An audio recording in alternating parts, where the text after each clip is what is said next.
Summer had just started in Meadow Ridge, and my backyard pool was finally, truly mine again. Then, at midnight, I found the HOA president floating face up in it. Uninvited. My neighbors gasped when they heard what I did next. I didn't yell. I just smiled. By sunrise, something strange had happened to her skin. Her hands trembled as she scrolled through her phone. Refreshing. Refreshing. By 9 a.m., the whole cul-de-sac knew her secret, and it wasn't just the color. My name doesn't matter as much as the story does, but you can call me Renee. I'm 34 years old, a single mom raising 2 kids on my own, and a physical therapist who spent 6 long years quietly saving every spare dollar for one dream. A backyard pool my children could actually grow up in, splashing on summer evenings instead of borrowing a neighbor's. We moved to Meadow Ridge for the tree-lined streets, the friendly wave from strangers, and the calm little pond at the entrance. Never once imagining that the HOA president 2 doors down would become the biggest storm our family had ever weathered. Her name was Deborah Whitfield, and everyone on that block, without exception, had at least one Deborah story to tell. Every family on that street, seemed, had learned to work around her rather than with her, and I would soon understand exactly why. Deborah had served as HOA president for 11 consecutive years, re-elected term after term simply because nobody wanted the exhausting headache of actually running against her. She managed the neighborhood like her own private kingdom, complete with a thick, laminated rulebook she carried everywhere, ready to cite it at the smallest provocation. The rulebook itself had grown thicker every year she held office, each new page reflecting some fresh grievance she'd personally decided needed its own official clause. People joked, half seriously, that Deborah could spot a mailbox sitting 2 inches off the approved regulation height from her car window while driving 35 miles an hour past it. Fines landed in mailboxes like clockwork. Grass a day too long. Trash cans set out an hour early. A wind chime deemed too loud for the aesthetic. What people didn't joke about, at least not out loud where she might hear, was how her own house always seemed strangely exempt from every rule she enforced elsewhere. Her hedges grew wild some summers without consequence. Her fence sagged visibly for nearly 2 years. Nobody ever once saw a violation notice taped to her own front door. I'd heard vague whispers around the block that Deborah's own backyard pool had been drained years earlier, after a routine inspection uncovered deep structural cracks in its aging foundation. But nobody could ever really confirm the rumor. She never mentioned owning a pool herself. She never invited a single soul over to her house. Not once. Ever. When my contractor finally broke ground on our new pool that spring, Deborah showed up before the wet concrete had even begun to dry, clipboard tucked firmly under one arm, asking a long string of questions absolutely nobody on our crew had ever thought to ask her about. Just want to make sure everything's up to community standard, she said sweetly, snapping photo after photo of the fresh excavation like she was quietly compiling evidence for a courtroom trial that hadn't officially been filed against anyone just yet. I answered every single question with patience I didn't fully feel, having already read the HOA bylaws twice cover to cover before we ever broke ground. Our permits were filed properly, our fence height fully approved, and our required setback distance measured out to the exact inch specified in county code.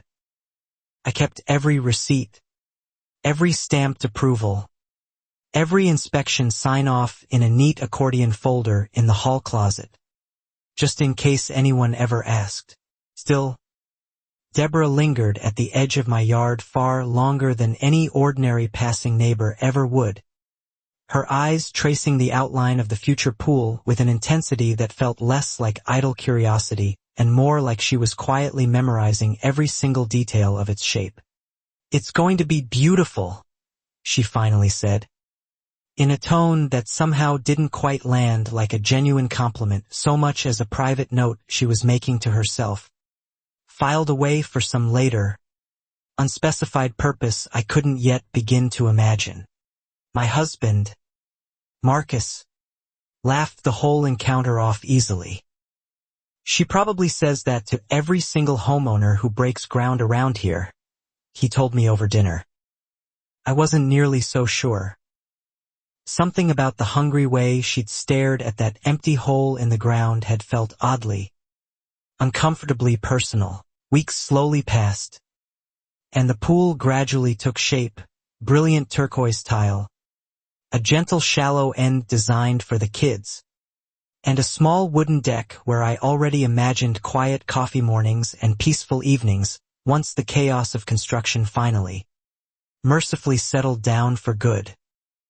Every night I'd stand at the kitchen window just watching it sit there empty, still not quite believing we'd actually managed to build it ourselves. Deborah's visits never really stopped, even after construction wrapped up completely. She'd walk her small dog past our house at oddly specific hours, always slowing near our fence line, always glancing sideways over the top of it like she was silently counting down the days until it finally filled with water. I mentioned this odd pattern once to my elderly neighbor, Mr. Alvarez, a widower who had lived quietly on the block since long before the HOA itself even existed. He just shook his head slowly. "That woman keeps meticulous track of things nobody in their right mind ever asked her to track."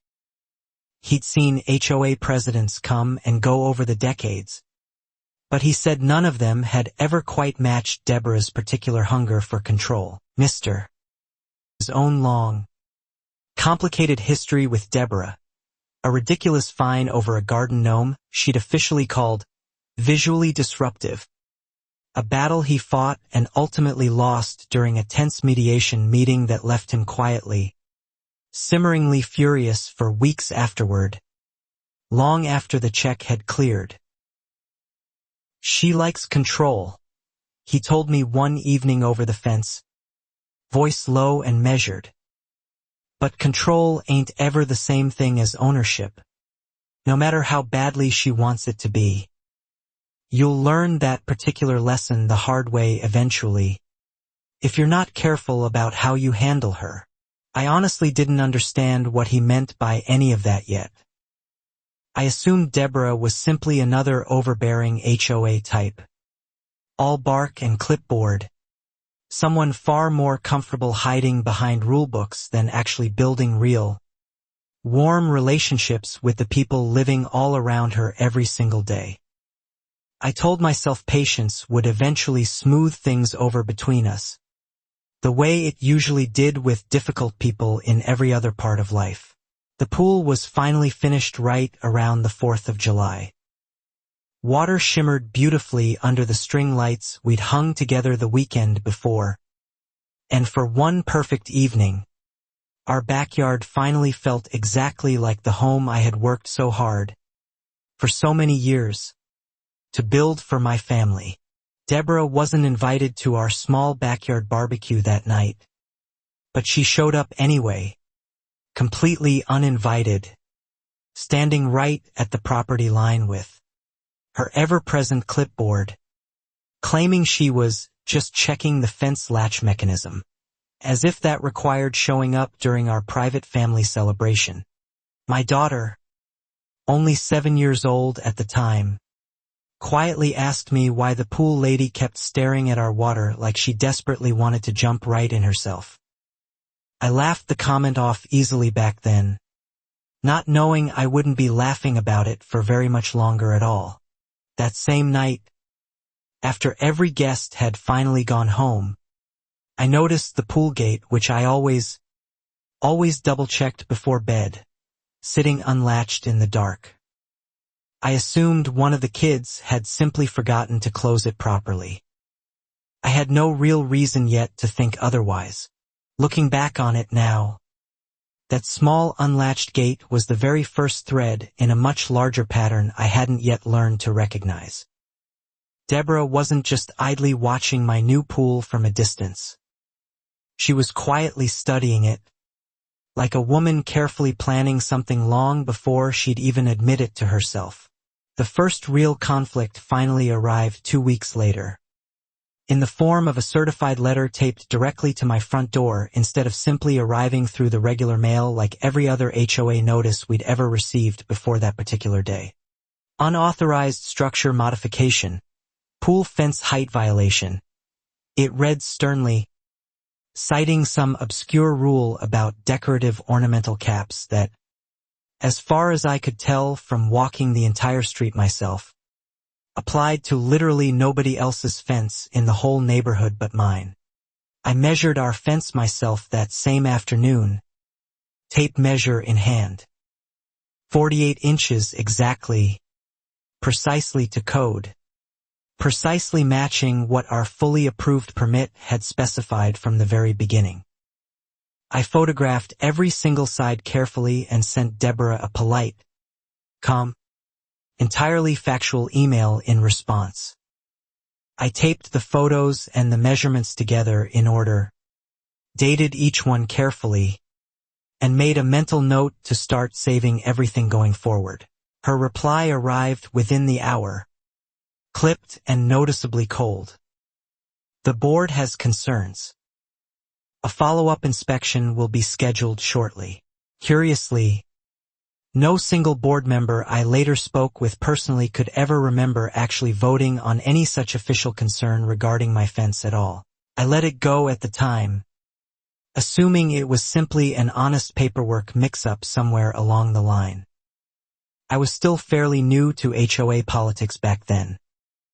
I didn't yet fully understand that with someone like Deborah, nothing was ever really an innocent mix-up at all. A week after that, a second letter arrived.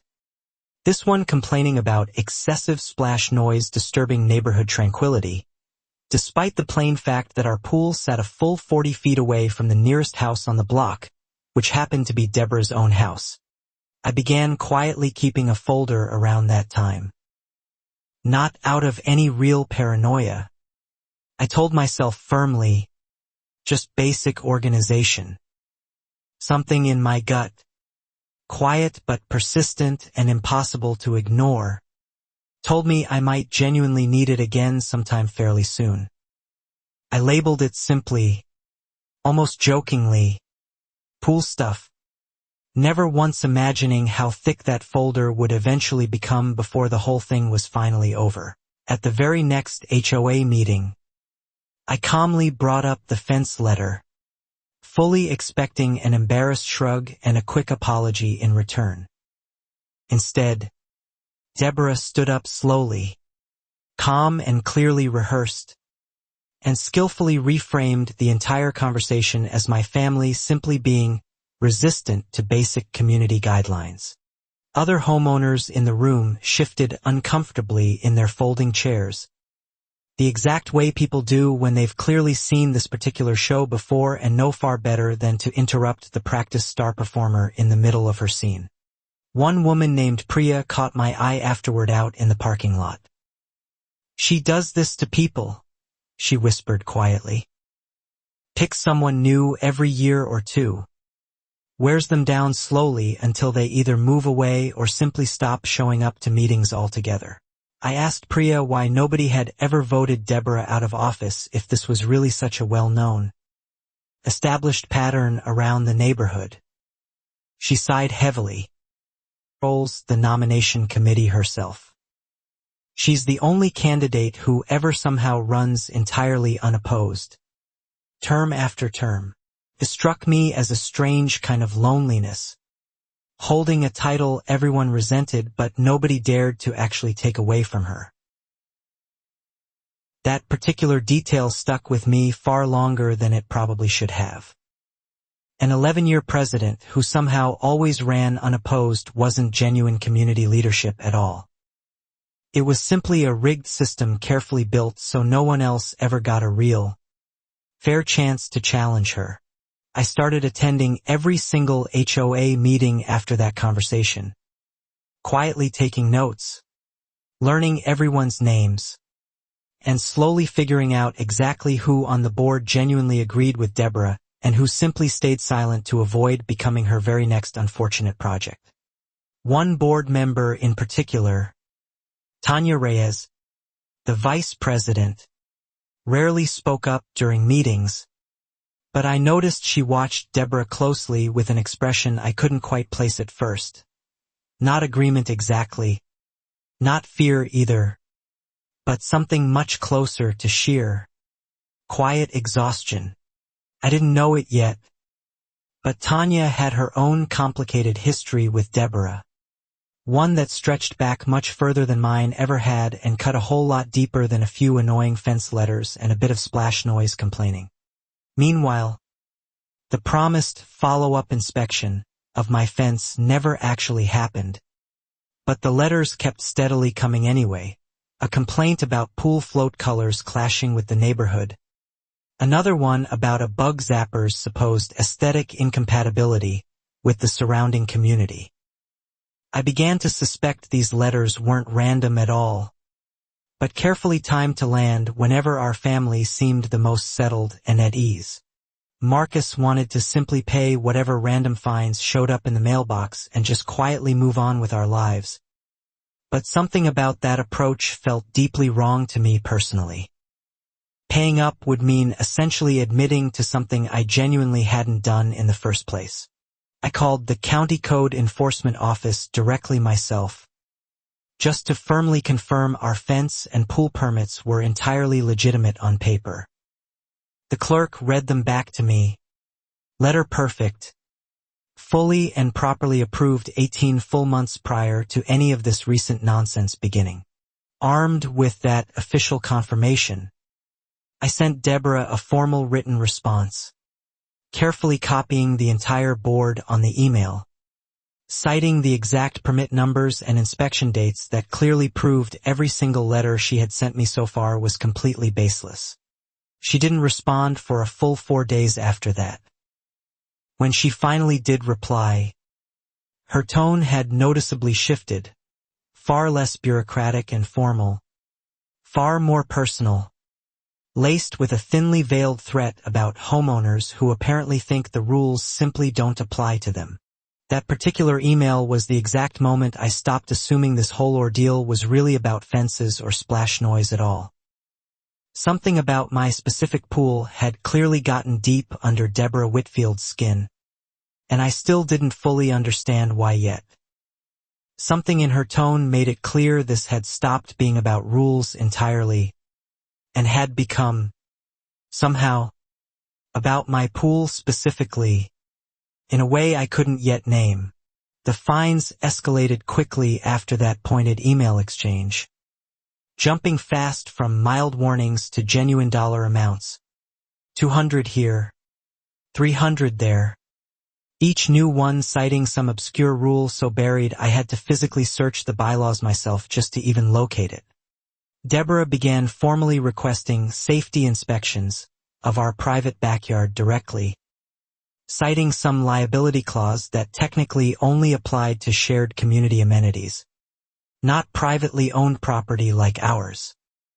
Our pool was entirely private. She knew that fact perfectly well already. When I politely declined her first inspection request, citing that exact legal distinction back to her, she escalated matters further by filing a formal complaint with the county, alleging our pool fence gate didn't self-latch properly on its own, which simply wasn't true. A county inspector eventually came out, visibly annoyed at what he openly called a very specific and unusually detailed complaint for a fence that, once again, passed his full inspection without a single note or concern flagged anywhere on his report. I began to feel like I was constantly being watched during that stretch, Not in any dramatic, obvious way, but in a small, unsettling way instead, curtains shifting slightly next door. A car idling at the curb just a little too long before finally pulling away. Marcus suggested we install a small camera near the pool gate. More for genuine peace of mind at that point than any real, concrete suspicion of wrongdoing. I agreed readily, mostly just to quiet the anxious knot that kept forming in my stomach every single evening. The camera finally went up on a quiet Tuesday afternoon. Nothing unusual happened during that entire first week. Just birds passing through, wind rustling the trees, and the occasional curious raccoon investigating our trash cans sometime around 3 in the morning like clockwork.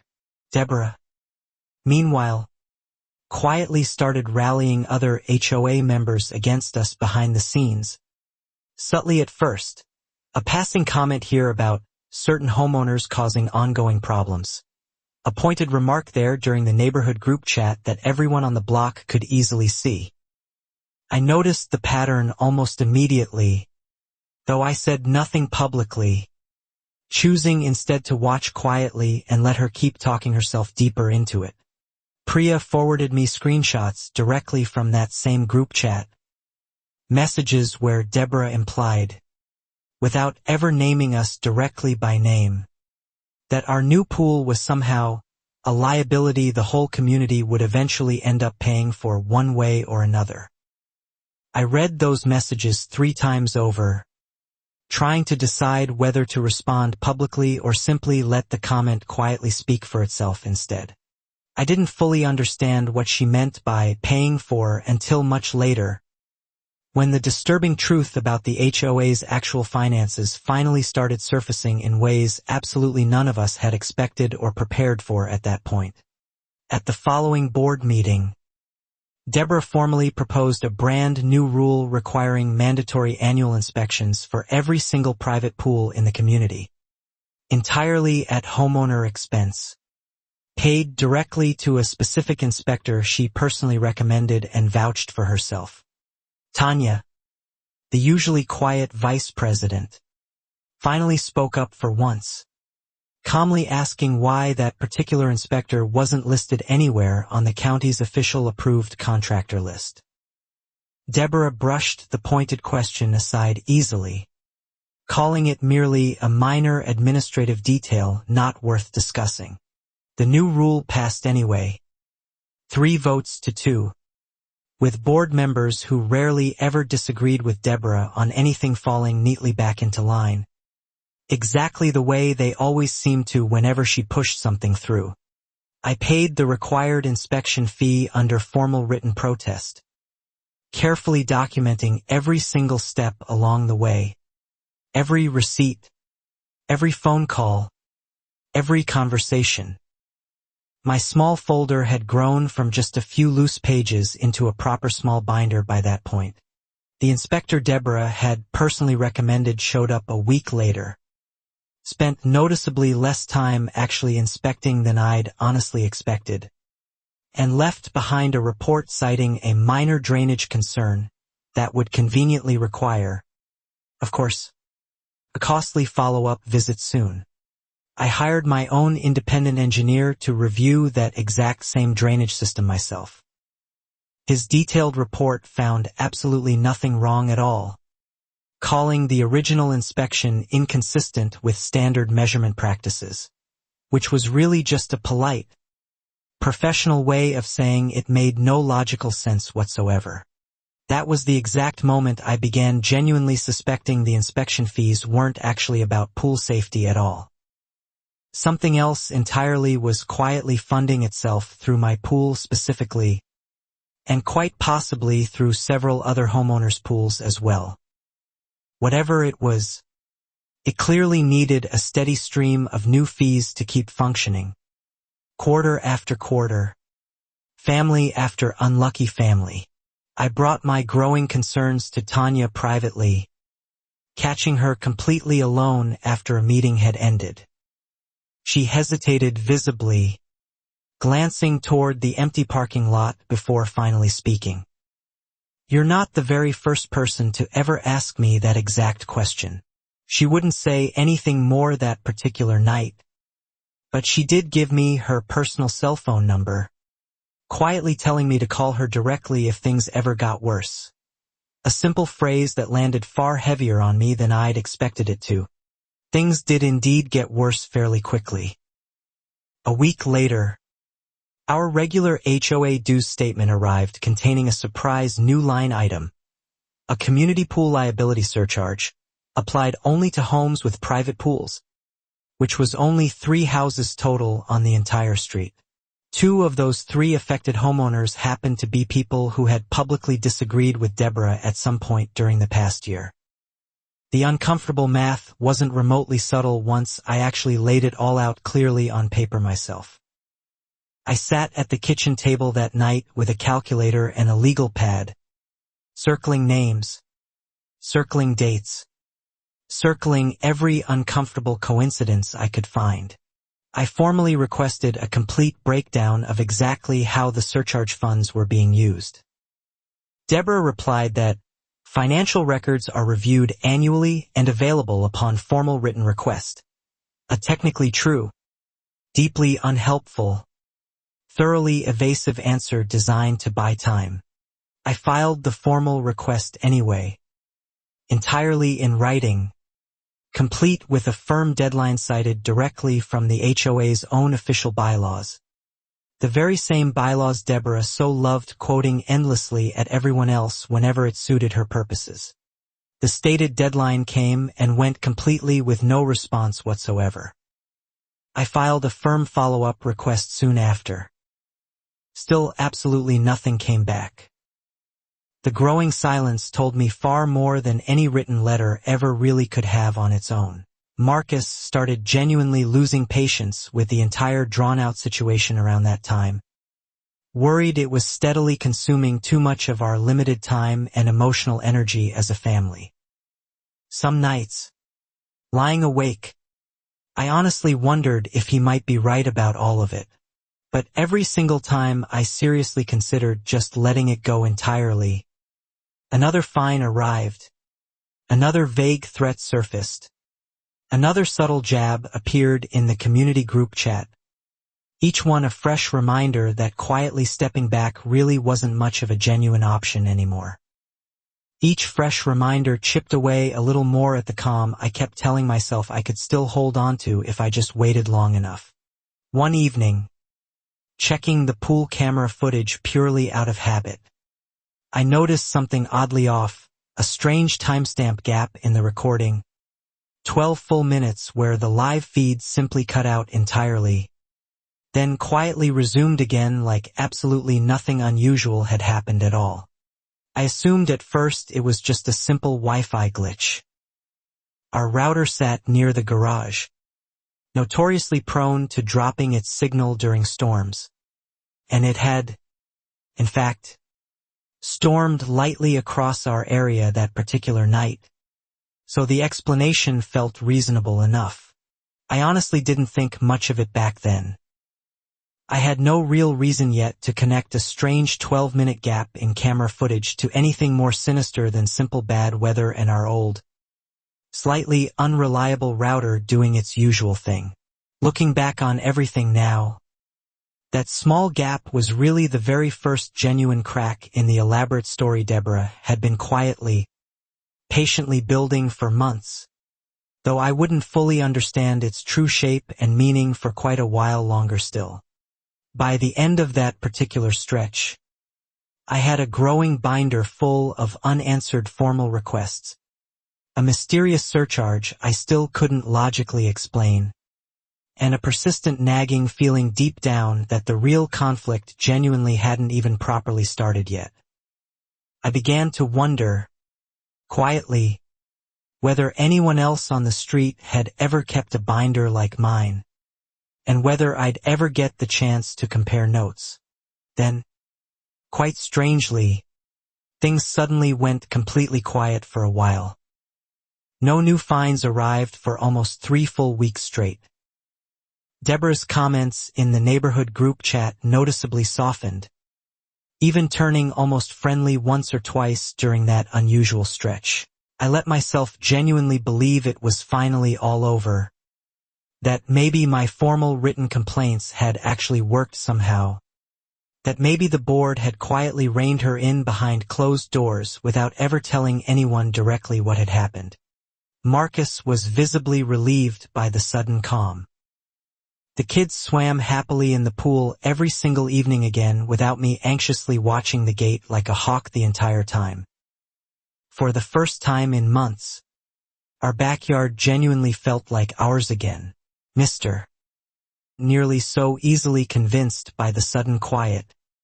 Though, she goes quiet right before she gets loud again, he told me one lazy afternoon, trimming his hedges with the slow, careful precision of a man who'd learned hard-won patience the difficult way over many years. I brushed off his gentle warning at the time, chalking it up to years of accumulated old HOA grudges clouding his judgment a little. I genuinely wanted to believe the quiet was real, not simply a held breath before something significantly worse arrived.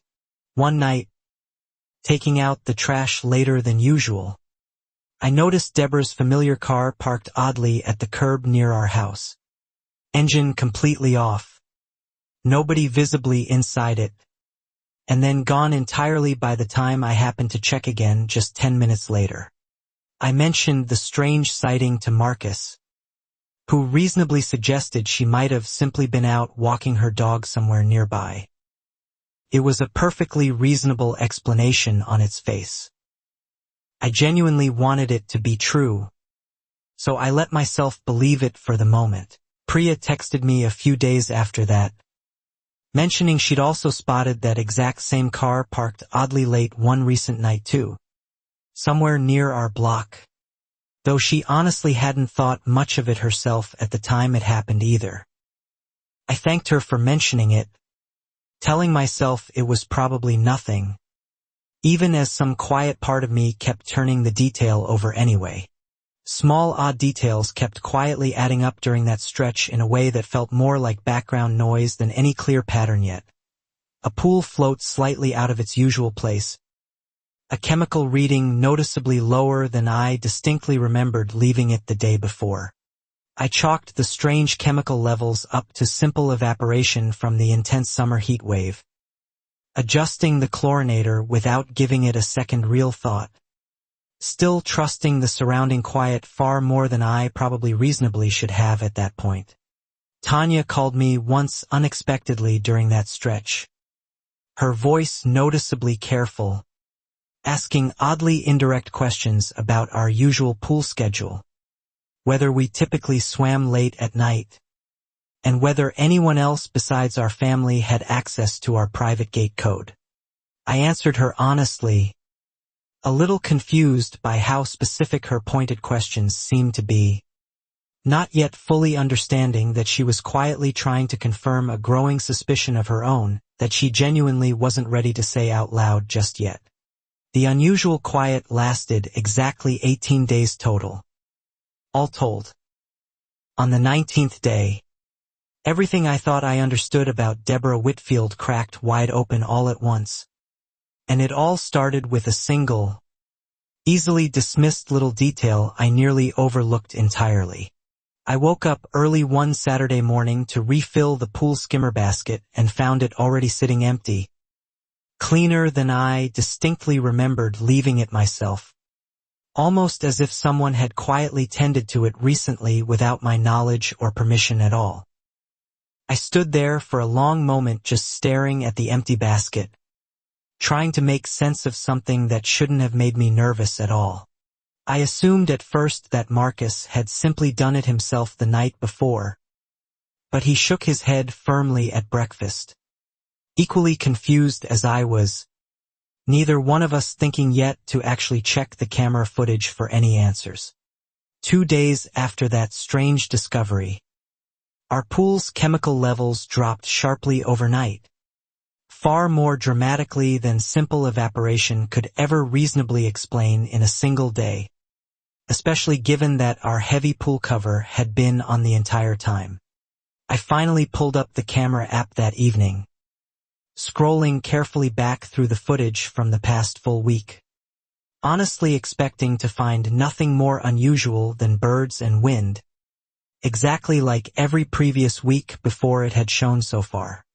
At exactly 1:47 in the morning, 3 full nights earlier according to the timestamp, the live feed cut out again, that exact same familiar 12-minute gap appearing once more, before quietly resuming again as if absolutely nothing at all had happened in between. This time, I genuinely didn't dismiss it so easily. I called our internet provider directly, who confirmed something I honestly hadn't expected to hear at all. There had been no reported outage, no signal drop whatsoever, nothing wrong on their end that entire night. That confirmation meant the gap wasn't some innocent glitch after all. Someone had deliberately, intentionally disabled our camera feed, precisely long enough to do something they clearly didn't want recorded, before quietly turning the whole system back on again afterward. My hands were noticeably shaking as I called Marcus urgently into the room, showing him the exact footage timestamps laid out side by side against the provider's official outage records. Undeniable proof that something was genuinely, seriously wrong in our own backyard. We upgraded our entire camera system that same week, adding a second independent unit with its own separate battery backup, positioned carefully to catch the pool gate from an angle nobody could easily disable or tamper with again in the future. The whole installation took less than an hour, but it felt, somehow, like the moment everything about our quiet little dispute finally turned serious. 3 nights after installing the new system, the fresh camera caught clear motion at exactly 2:13 in the morning. A hooded figure standing at the pool gate, moving carefully, deliberately testing the latch like they already knew our private access code by heart. The footage itself was dark and somewhat grainy, the figure's face fully obscured beneath a hood.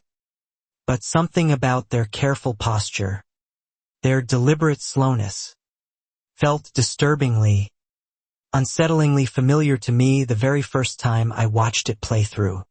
I sent the clip straight to Tanya, acting more on pure instinct than any real plan at that moment. Her reply came back within just a few minutes. Don't confront her yet. Just keep quietly collecting everything. I need to show you something important very soon. 2 days later, Tanya met me privately at a small coffee shop located 2 towns over, somewhere she felt genuinely confident nobody from Meadow Ridge would ever happen to recognize either one of us sitting together there that afternoon. She slid a thick folder carefully across the small table between us, her hands trembling slightly as she did. I've been quietly keeping this for 2 full years now. I honestly didn't know who to finally give it to until right now, seeing everything you've already found yourself. Inside the folder were detailed financial records, HOA reserve fund statements clearly showing large withdrawals that never once matched any officially. Approved community project. Thousands of dollars quietly routed through vague, generic line items simply labeled community improvements, over and over again.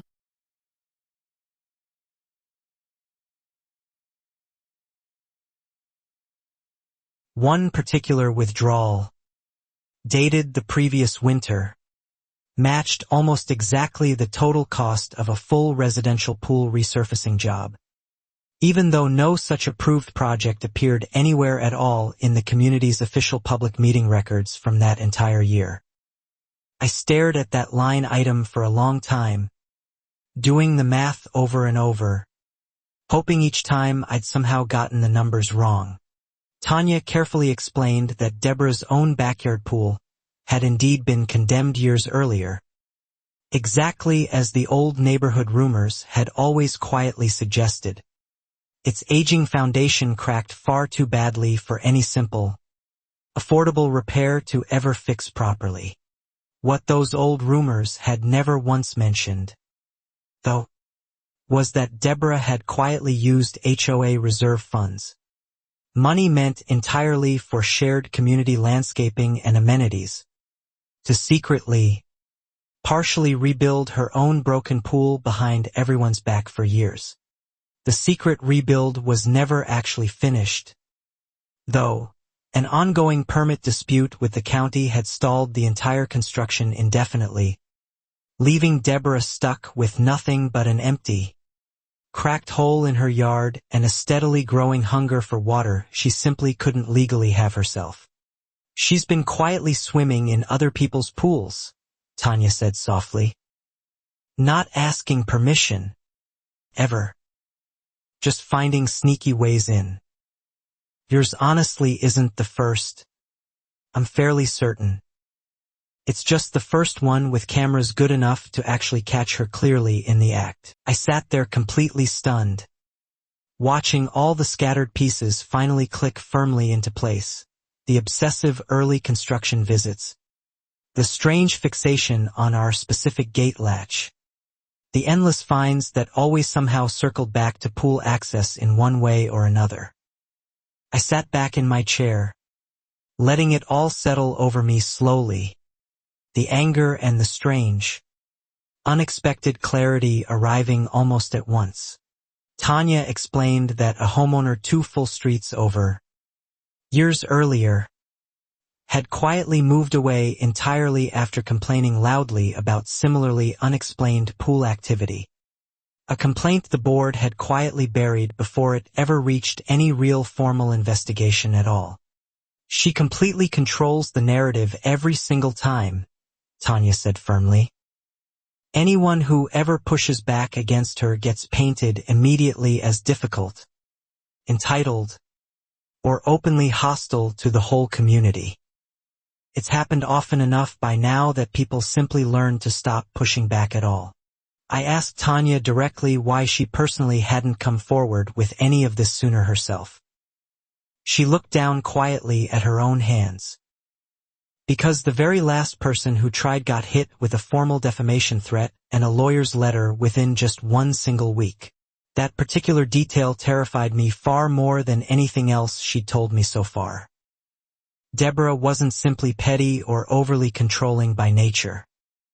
She genuinely had real resources, real connections, and a clear established pattern of silencing anyone who dared to threaten her carefully built public image. Still, I honestly couldn't unsee what was now sitting right there in that folder in front of me. Whatever real risk came next, staying quiet any longer simply no longer felt like a genuine option to me. Not with proof this concrete finally sitting in my own hands.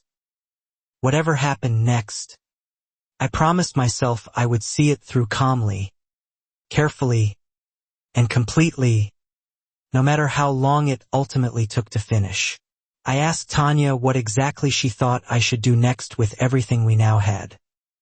She suggested, carefully and deliberately, that evidence alone probably wouldn't be quite enough on its own.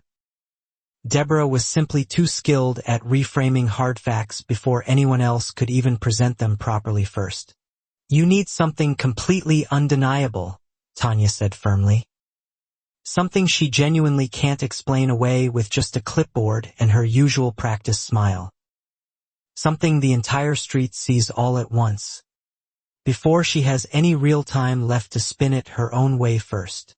I honestly didn't yet know exactly what that undeniable thing would look like, but the small seed of an idea had already started slowly forming somewhere between raw fury and the strange, eerie calm that always seems to come right before a real plan finally takes shape.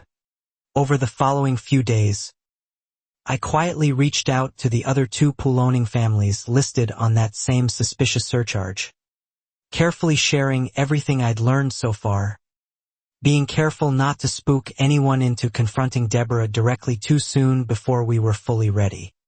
Both families, turned out, had noticed their own strange details too. A missing pool net that vanished without explanation, chemical levels reading off by more than expected. One family even finding a damp towel folded neatly on their pool deck one confusing morning. Hearing their stories out loud made my own suspicions feel suddenly uncomfortably real in a way that reading my own notes alone never quite had.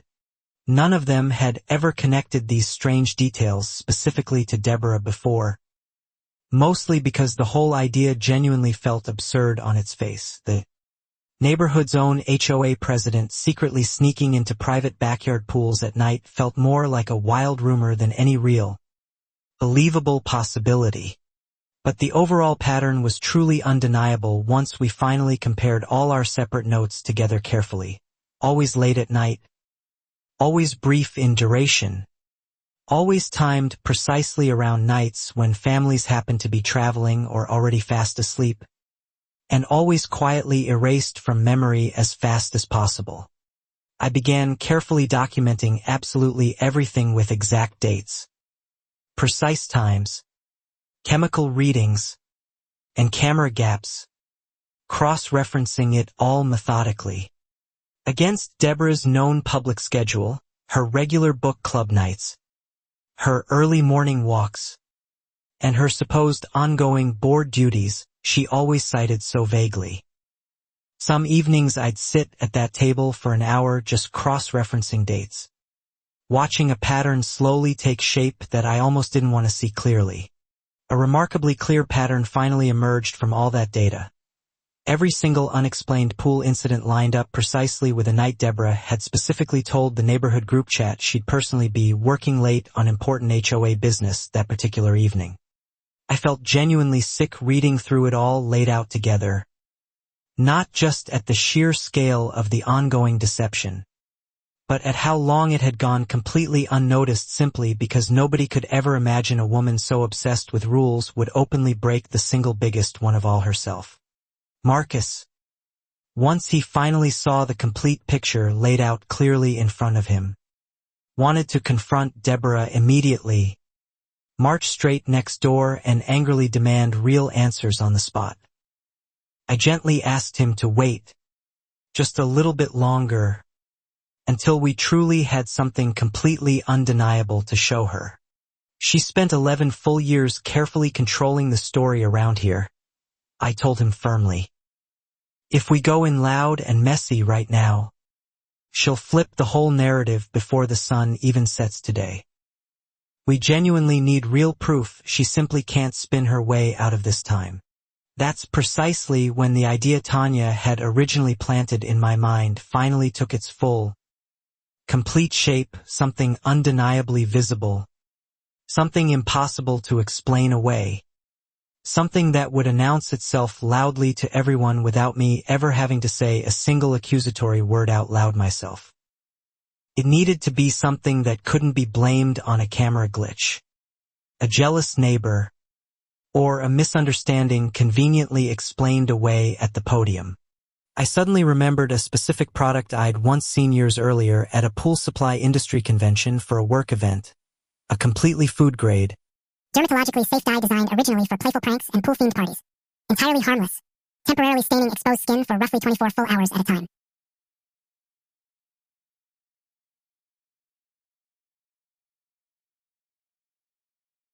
It wasn't dangerous in any way at all. It genuinely wasn't cruel either.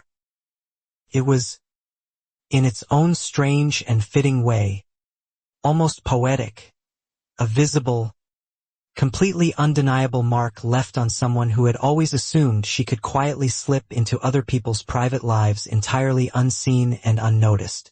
I ordered the dye that very same week, deliberately choosing the strongest available concentration, carefully calculating exactly how much I'd realistically need to notice clearly on skin without ever altering the pool water's normal clarity or its basic chemical safety in any noticeable way.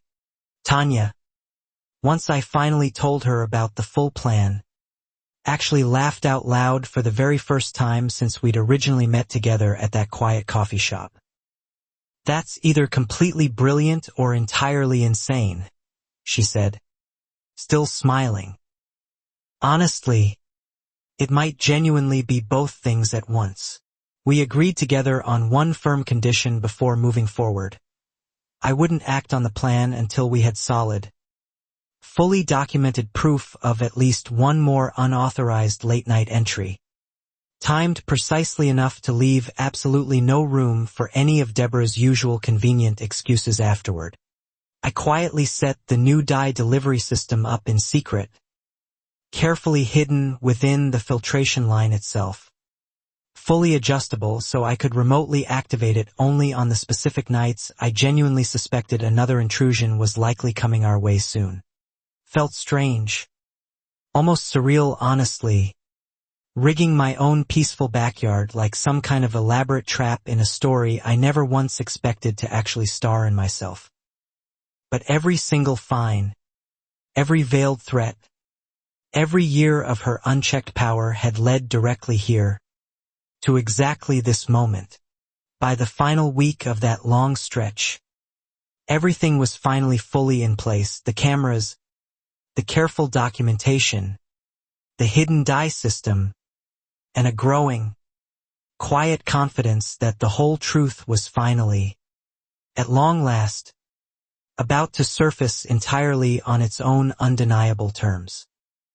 All that remained now was patience, the hardest ingredient of all, and the discipline to wait for exactly the right night instead of rushing things. Then Deborah escalated things in a way none of us had really anticipated at all, moving swiftly from quiet nighttime trespassing into something far more dangerous, far more deeply personal, and considerably harder for anyone to simply ignore going forward. I received an unexpected phone call at work one afternoon, my supervisor's voice sounding careful and noticeably confused, asking pointed questions about some concerns raised regarding my personal conduct at home, concerns apparently reported by a supposedly anonymous community member nobody could identify.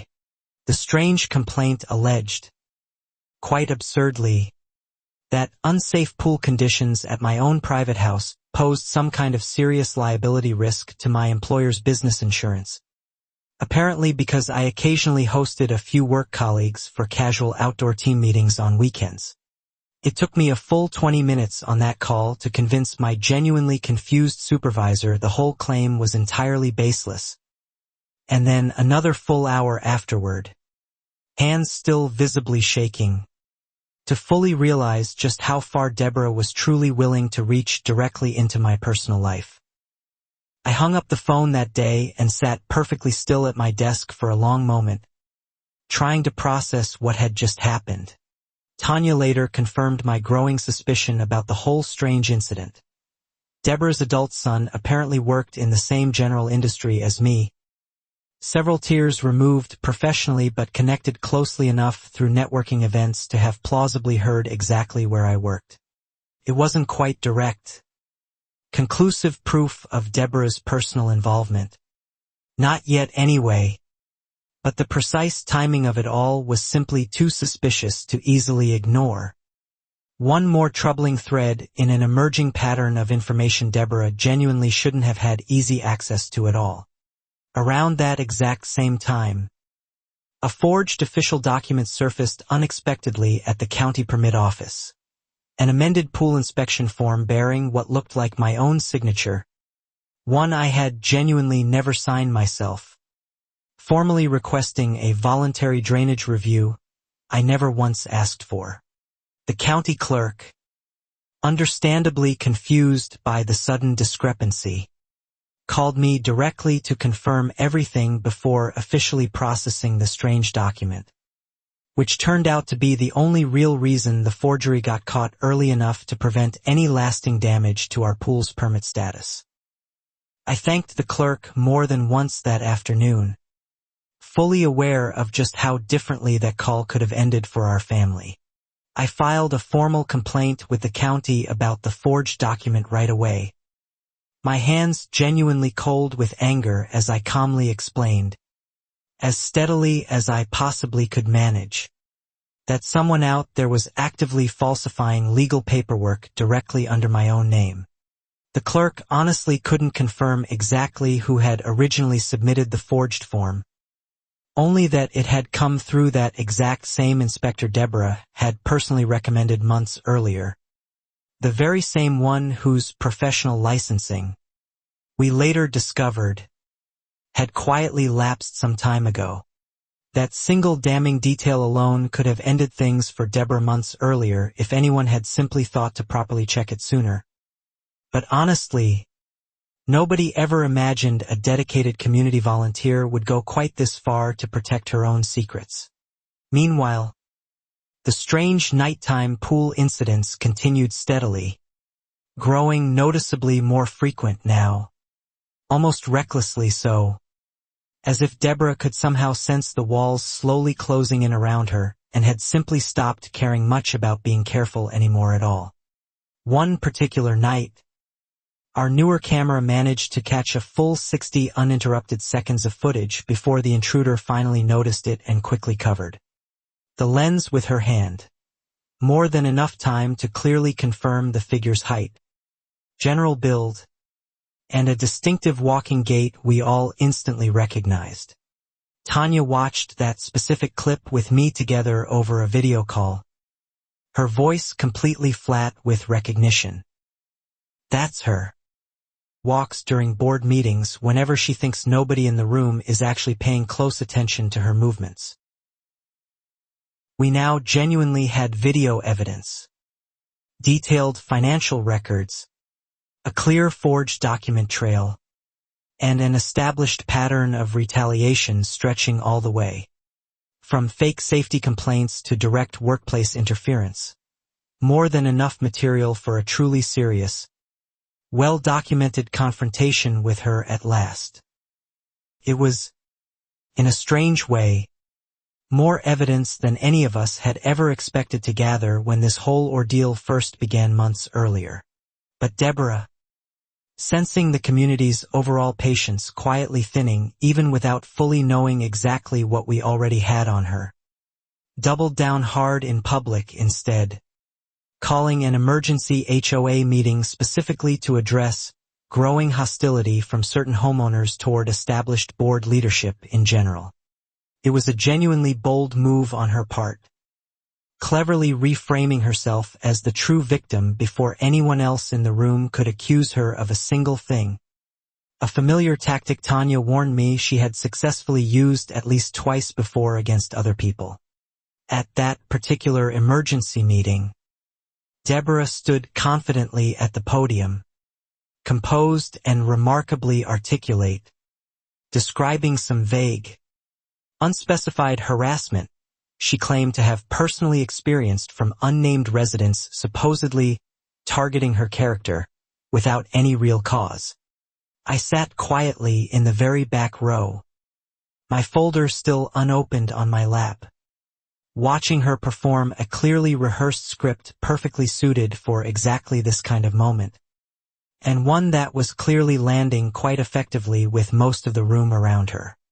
Several neighbors around me nodded along sympathetically, completely unaware of the forged documents, the hidden surveillance footage, and the years of quietly diverted community funds all sitting just beneath the surface of her calm, carefully practiced public delivery that evening.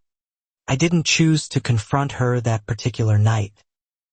Every instinct in me said to wait patiently, to simply let her keep building her own version of events, one I would eventually, methodically dismantle piece by undeniable piece once the right moment finally arrived.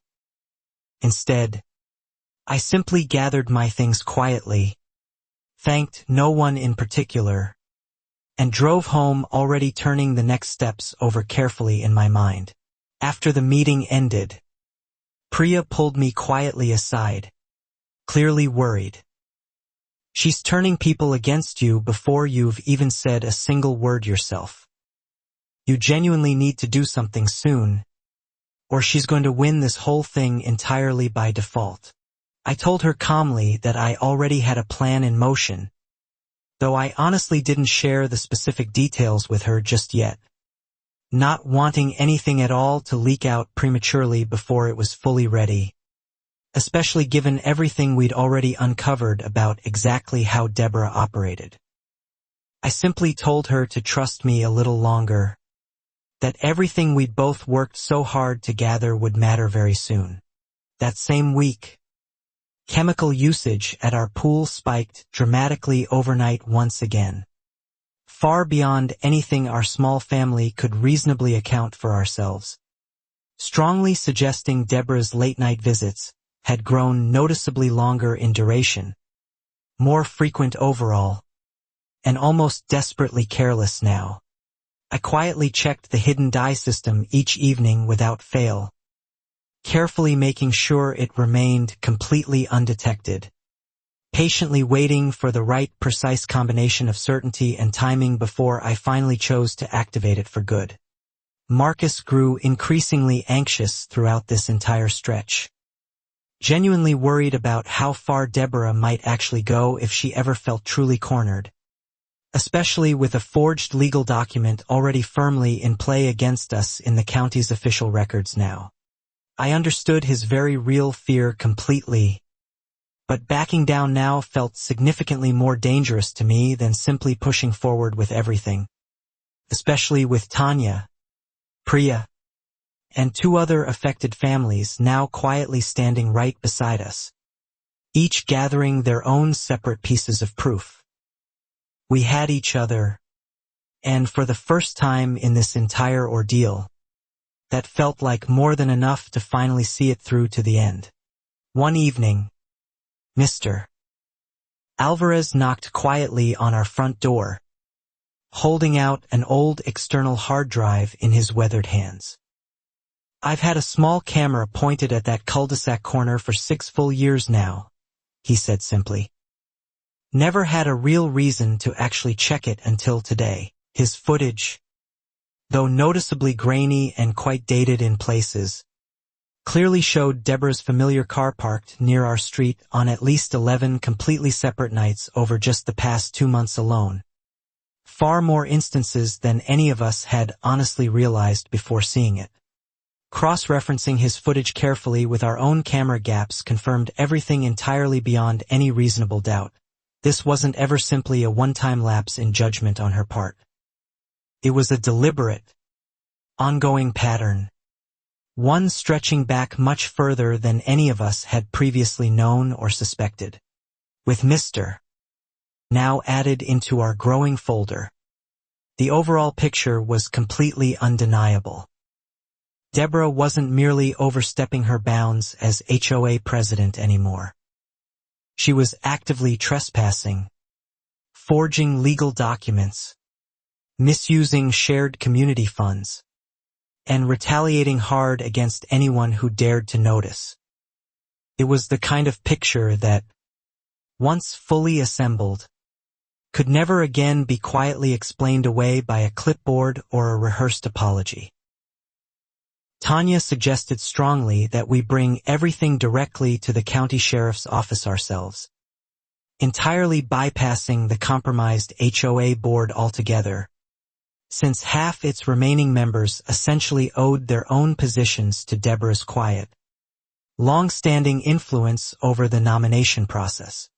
We scheduled a formal appointment for the following week, giving ourselves just enough time to finalize the very last piece of our plan, the exact moment Deborah would finally, completely, and undeniably expose herself in front of the entire watching community at once.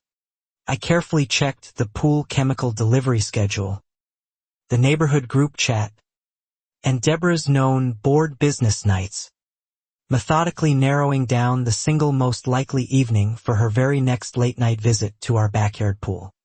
Everything pointed clearly toward Thursday, exactly 2 nights before the next scheduled HOA meeting, a pattern entirely consistent with every single previous documented late-night intrusion we had carefully tracked and recorded so far throughout this whole ordeal.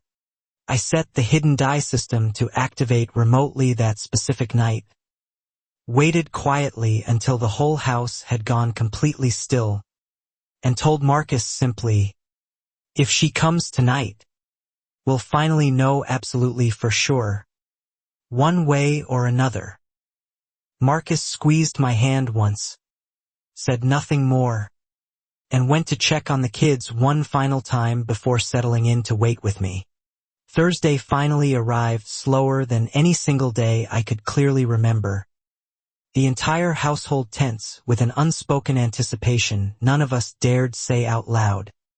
Not even the kids, who somehow sensed something was different without fully understanding what it actually was. I double-checked every single camera angle carefully that afternoon, confirming battery levels, available storage space, and clear unobstructed sight lines toward the gate, the deck, and the pool water itself, leaving absolutely nothing at all to random chance that night. Tanya texted me quietly around dinner time, confirming Deborah had told 2 separate board members she'd personally be reviewing landscaping bids that particular evening. The exact same vague excuse she had reliably used before every single previous documented incident we'd recorded. Priya kindly offered to come over and wait quietly with us through the evening, but I gently asked her not to, genuinely worried an unfamiliar car sitting in our driveway might spook Deborah into simply skipping the night entirely and waiting for another opportunity instead.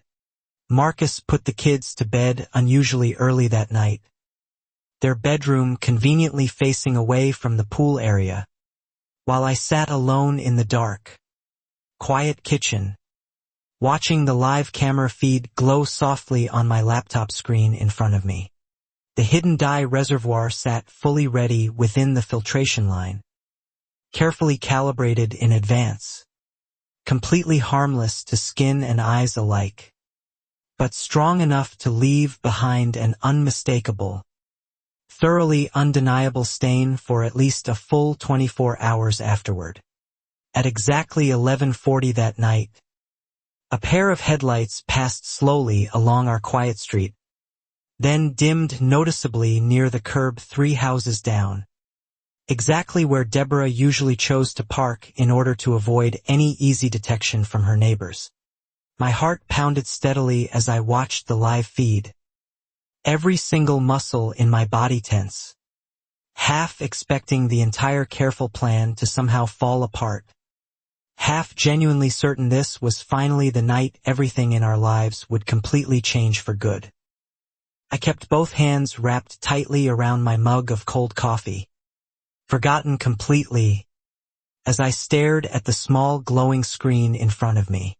At 12:03 in the morning, a familiar hooded figure appeared quietly at the edge of our yard, moving with the exact same practiced familiarity toward the pool gate, precisely matching what the footage from previous nights had already clearly shown us before. I deliberately didn't activate the dye system just yet. I waited patiently, watching her carefully test the latch, slip quietly through the open gate, and settle comfortably onto the pool steps like she'd done this exact routine dozens of times before without incident.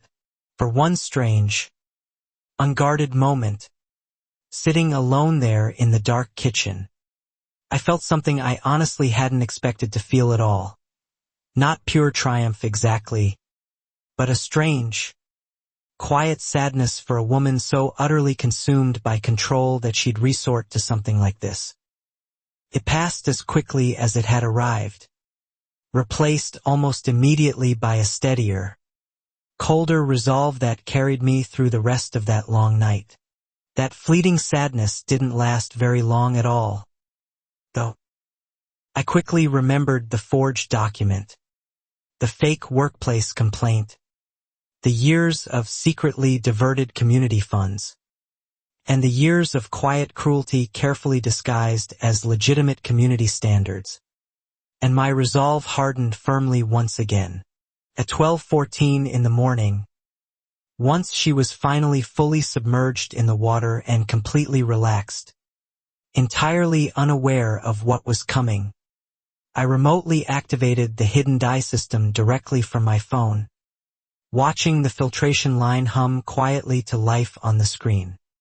The dye dispersed quickly and invisibly throughout the dark water under the pale moonlight, exactly as the product description had originally promised, leaving absolutely no visible trace at all until direct skin contact eventually triggered the full chemical reaction hours later.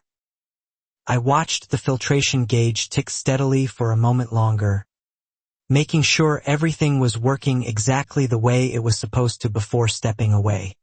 Deborah stayed soaking in the pool for nearly 25 full minutes that particular night, considerably longer than usual, floating peacefully in water she genuinely believed, quite wrongly as it turned out, belonged briefly and secretly to her alone that evening.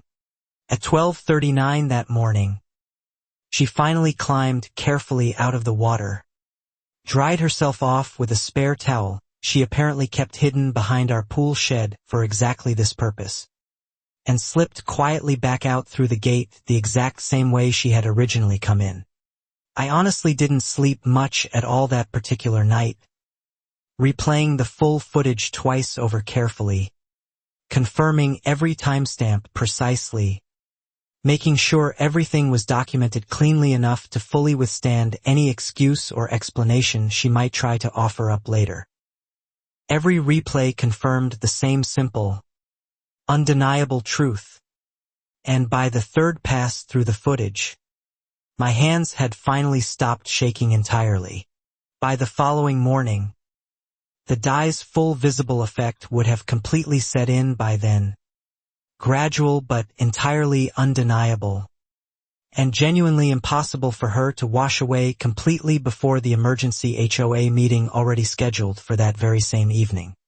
I called Tanya first thing that morning, telling her everything was now fully in place, that whatever happened next would happen in full public view of the entire watching community, exactly as we had both carefully, quietly planned together for weeks. She agreed readily to make sure every board member and as many residents as possible would attend that particular evening's meeting, cleverly framing it publicly as a routine update on the ongoing community concerns Deborah herself had originally raised just days earlier. Throughout that entire long day, I kept nervously glancing down at my phone, half expecting some furious angry call or text from Deborah at any moment, but the usual neighborhood group chat stayed completely, suspiciously quiet the whole time instead. I busied myself with ordinary chores instead, folding laundry, packing lunches, anything at all to keep my hands occupied while I waited for the evening to arrive. Priya messaged me around noon, mentioning that Deborah had unexpectedly canceled her usual morning walk that day, which was quite unusual for a woman who normally prided herself on maintaining a strict daily routine. Rain or shine, absolutely every single day without fail. By early afternoon, a small rumor started quietly circulating around the neighborhood that Deborah had called in sick to her part-time job at the local community center, citing some sudden, entirely unspecified skin reaction as her stated reason for missing work that day. I said absolutely nothing about any of it, deliberately letting all the pieces fall exactly where they were always meant to fall, resisting the strong urge to confirm or deny anything at all until the emergency meeting scheduled for later that same evening. Mr. by our house around 3 that afternoon, grinning in a way I honestly hadn't ever quite seen from him before that day. "Whatever exactly you did," he said with a knowing smile, "I think it's finally, genuinely working out just as we hoped." Marcus came home noticeably early from work that day, completely unable to focus properly on anything all afternoon, both of us quietly anxious yet genuinely hopeful together, silently counting down the remaining hours until 7 o'clock finally arrived that evening. I carefully printed out clear copies of every single piece of evidence, the financial records, the forged permits, the camera timestamps, and Mr. Alvarez's crucial footage, all organized clearly enough for absolutely anyone in that room to follow along easily without any real confusion. I organized the pages twice, then a third time, wanting every single document to speak clearly for itself without any need for extra explanation from me. Tanya texted me one final update just before the meeting began. Deborah had specifically requested it be quietly moved to a smaller private room, citing vague privacy concerns of her own, a request the board, for once in 11 long years, unanimously denied outright. At 6:50 that evening, Marcus and I walked calmly into the community clubhouse together, thick folder firmly in hand, hearts pounding steadily in our chests, fully ready at last for a confrontation 11 long, difficult years in the careful making. Neither of us said much on that short walk across the parking lot, but I could feel Marcus's steady presence beside me the whole way in. The room filled up remarkably quickly that night. Far more residents in attendance than at any meeting I had personally ever attended before. Word having quietly spread all day long about something unusual happening, though nobody in the room quite knew exactly what it was just yet. At 7 o'clock sharp, Deborah entered briskly through the side door, an unusually large scarf wrapped strangely high around her neck, dark sunglasses on despite the late evening hour outside, moving noticeably stiffly toward the podium at the front of the room. Murmurs of quiet confusion rippled steadily through the crowded room almost immediately, residents exchanging puzzled glances at her rather odd appearance that evening, though most people simply assumed at first it was merely a strange fashion choice made under some kind of visible stress. She gripped the wooden podium tightly with both hands, her voice sounding slightly shaky as she began delivering her carefully prepared remarks about unfounded accusations and a small, determined group trying to actively undermine our established community leadership once again. Tanya, seated calmly at the board table, interrupted her politely but firmly. "Deborah, before you continue on, I think several residents here tonight would genuinely like to address some important documentation that's recently come to light for all of us to see." Deborah's carefully practiced composure flickered visibly for just a moment, her hand tightening noticeably around the edge of the podium.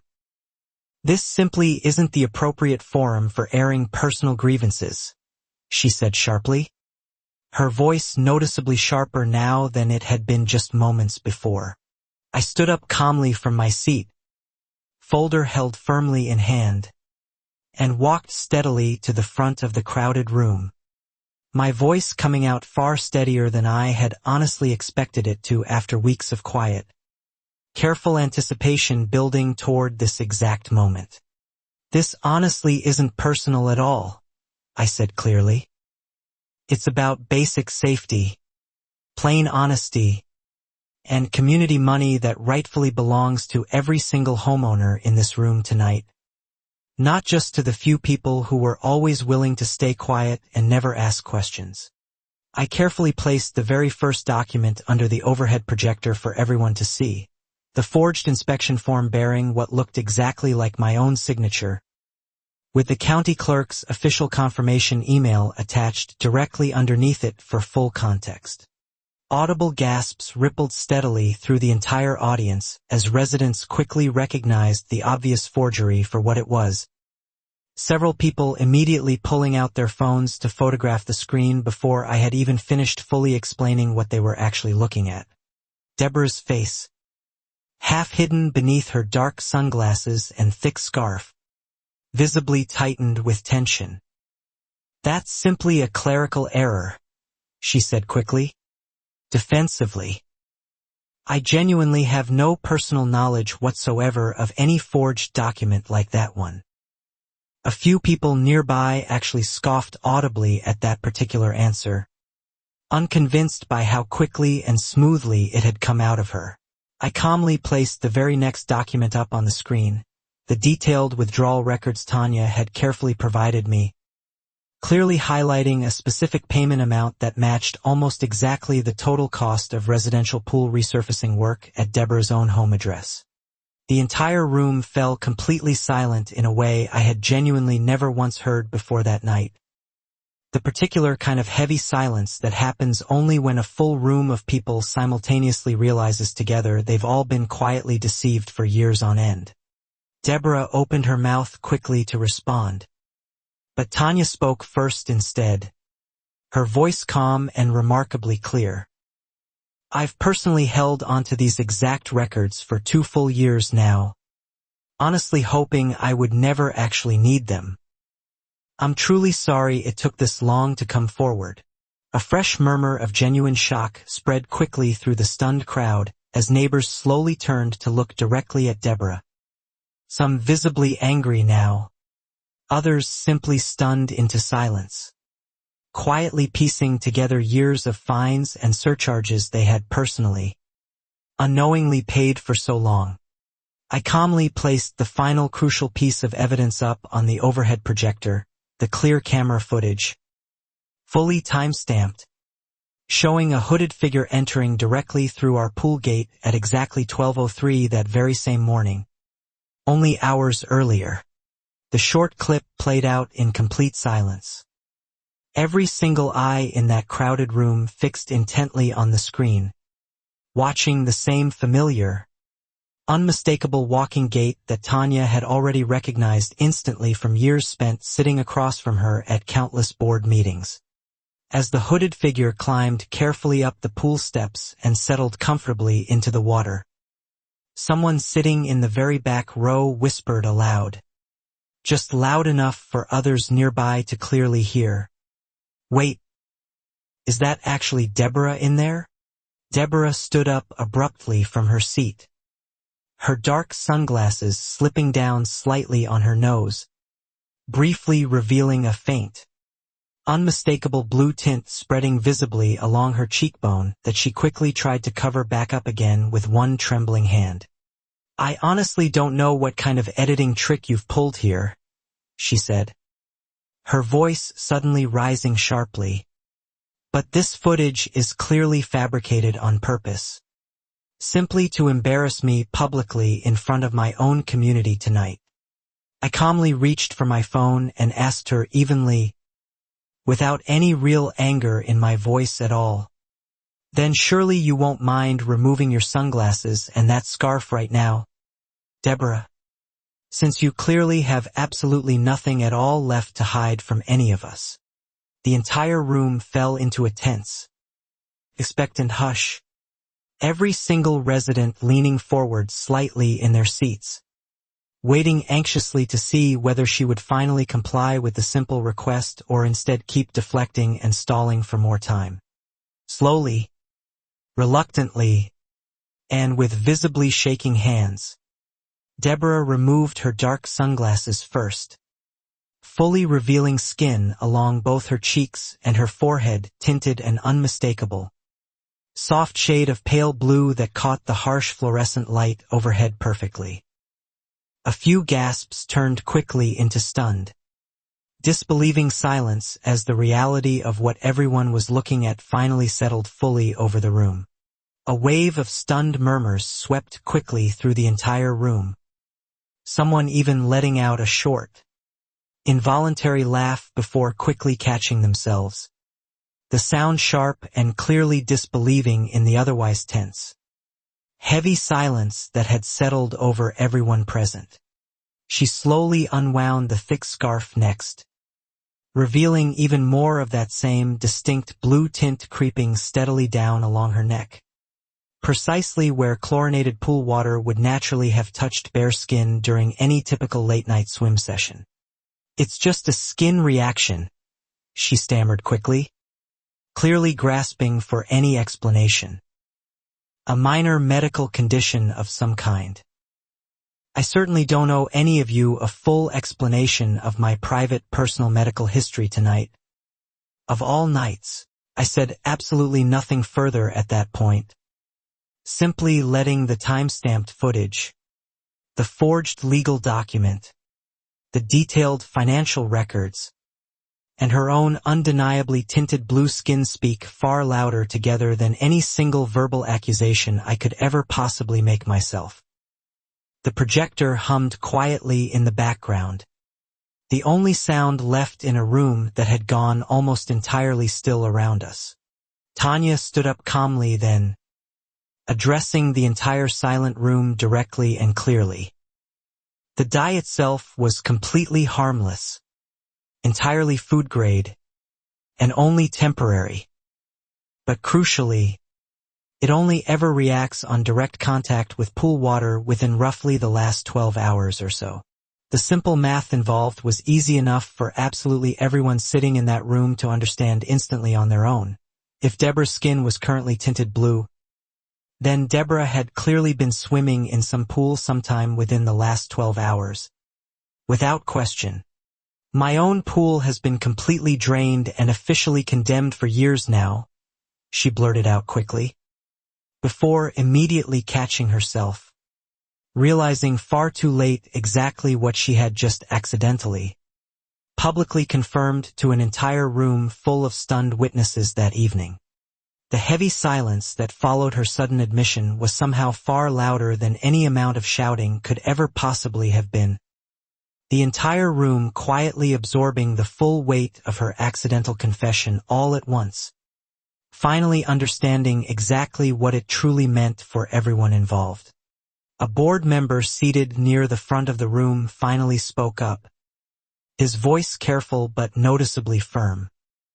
"Deborah, are you honestly telling all of us right now that you don't actually have a working, functional pool of your own at home?" She didn't answer his direct question at all, instead quickly reaching for her bag, as if intending to simply leave the room immediately.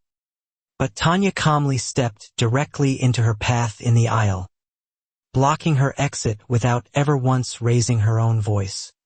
"We're honestly not finished here yet," Tanya said firmly but calmly.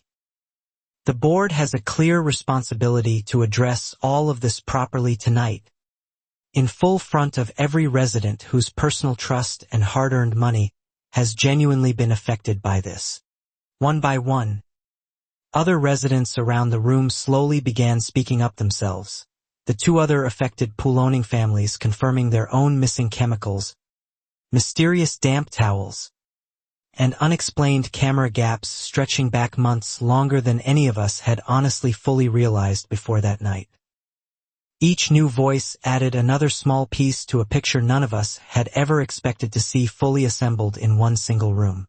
A man sitting near the back of the room, someone I barely recognized at all, quietly admitted that his own above-ground pool had been mysteriously drained without explanation last summer, something he had simply blamed on a faulty pump motor at the time it happened. Slowly, the true full scale of everything Deborah had actually done settled heavily over the entire room. Not just one isolated incident after all, but a clear, established pattern stretching across multiple different households, multiple private pools, and multiple years of quiet, ongoing trespassing. Nobody in that room seemed able to look directly at Deborah anymore, their eyes drifting instead toward the floor, the ceiling, anywhere but her face. Someone in the crowd asked directly about the mysterious surcharge fees, and Tanya calmly explained the detailed withdrawal records, the pool resurfacing costs, and the years of quietly misdirected community funds routed steadily toward repairing Deborah's own broken backyard pool in secret. A woman standing near the front of the room rose to her feet, her voice trembling visibly with genuine anger. "I personally paid that unfair surcharge for 2 full years straight. I have young kids at home. I honestly trusted that money was actually going somewhere real and legitimate." Deborah tried once more, somewhat desperately, to reframe the entire situation in her favor, insisting the misused funds were simply a temporary loan she had always fully intended to repay eventually.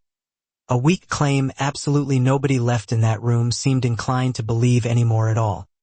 The board's president pro tem, visibly shaken by everything that had just been revealed, formally announced an immediate motion to suspend Deborah's presidency entirely, pending a full, independent financial audit.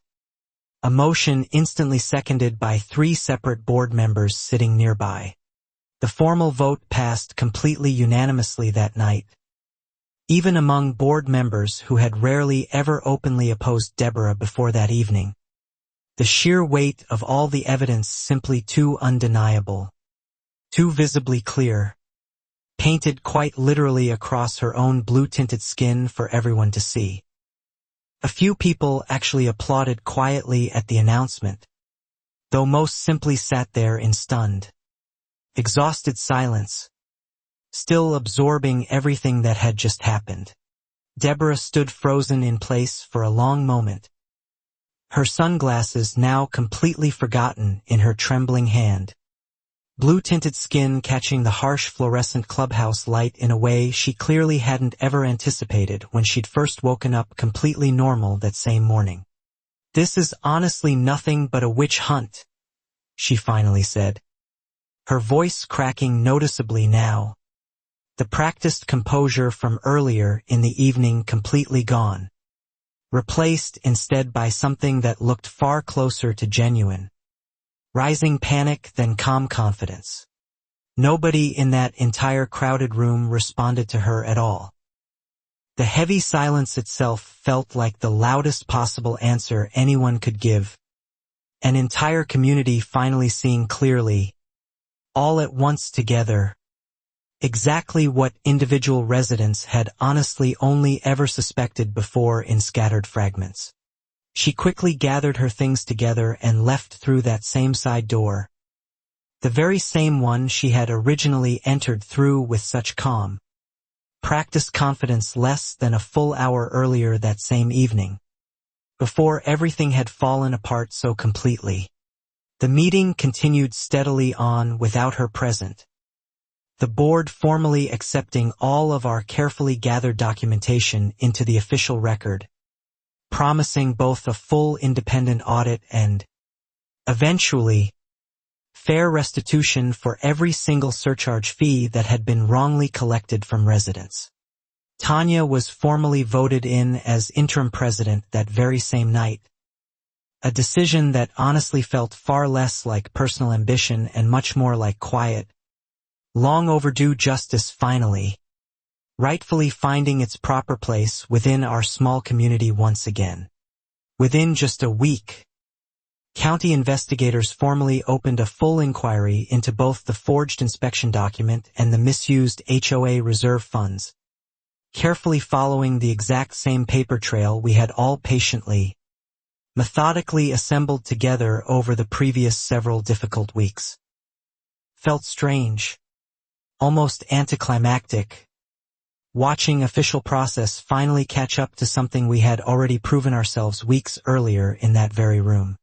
Deborah resigned from the board entirely before the independent audit had even fully concluded, sending a vague, defensive resignation letter by email at 2 a.m, one that carefully mentioned absolutely nothing at all about pools, or any misused community funds. The completed independent audit ultimately confirmed everything Tanya's original folder had already quietly suggested months earlier. Years of steadily misdirected community funds, multiple forged official approvals, and inspection fees paid out to a contractor whose professional license had actually lapsed long ago without anyone noticing.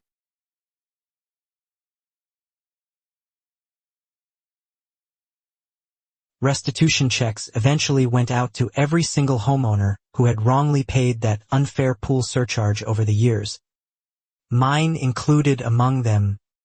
A small but genuinely satisfying postscript to months and months of accumulated stress and careful, patient documentation on all our parts.